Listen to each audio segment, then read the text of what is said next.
Dear Kuya Poy, magandang araw sa inyo at sa lahat ng mga patuloy na sumusuporta sa inyong programang Heart to Heart ng 92.3 True FM. Kinakabahan ako habang sinusulat ko ang kwentong inyong babasahin, Kuya Poy.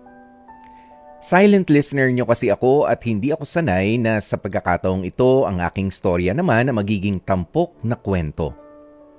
Ako nga pala si Arvin, 23 years old ng Manila.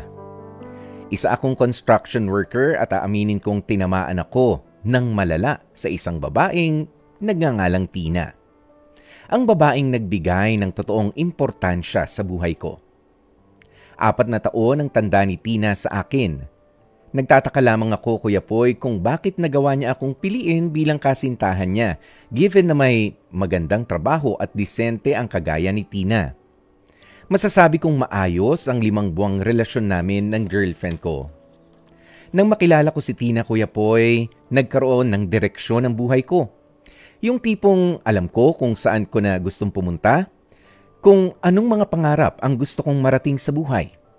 Dati kasi, nung hindi ko pa siya nakikilala ay napupunta lamang sa bisyo ng pag-iinom, ang perang kinikita ko sa trabaho at kung minsan pa nga ay nagagawa ko ring humithit ng yosi. Araw-araw pa ulit-ulit ang ganong klase ng routine ko, Kuya Poy. Kumbaga, kung hindi sunog baga, ay sunog atay naman. Pero napakabait ng Diyos. Dahil lang nang makilala ko si Tina, ay nagawa ko ng baguhin ang sarili ko.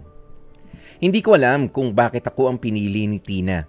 Lalo pat sobrang kabaliktaran ako ng katatayuan niya sa buhay.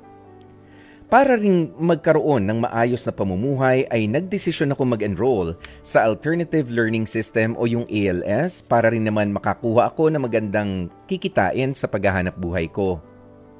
Sa totoo lang, Kuya Poy, nahihiya na rin ako kay Tina dahil palagi na lamang sa tapsihan na nagagawa ko siyang i-date.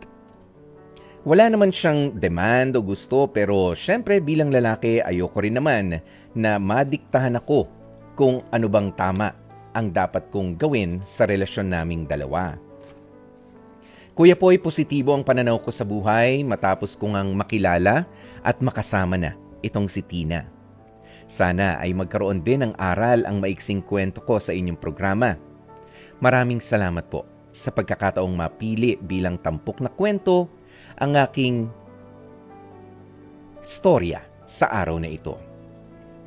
Lubos na gumagalang, Arvin. Dear Kuya Poy, Mga kapatid, at lalo na nga sa iyo, Arvin, wala sa itsura, wala sa narating sa buhay, wala sa mga ari-arian at kung ano-ano pang mga material na bagay. Ang true love, wala doon yun. Nasa pagiging tapat yan sa pag-ibig sa partner mo. At nandun yan sa patuloy na pagsusumikap sa buhay na yan para pareho kayong marating yung mga gusto nyong pinapangarap. Kahit siya ay sa aircon nagtatrabaho o ilang medalya nananakit ang batok sa dami ng mga awards na nakuha at samantala sabi mo nga ikaw ay parang wala nito, hindi ka pa nga tapos sa pag-aaral, wag ganun. Oo, dahil meron at merong isang taong nakalaan sa'yo.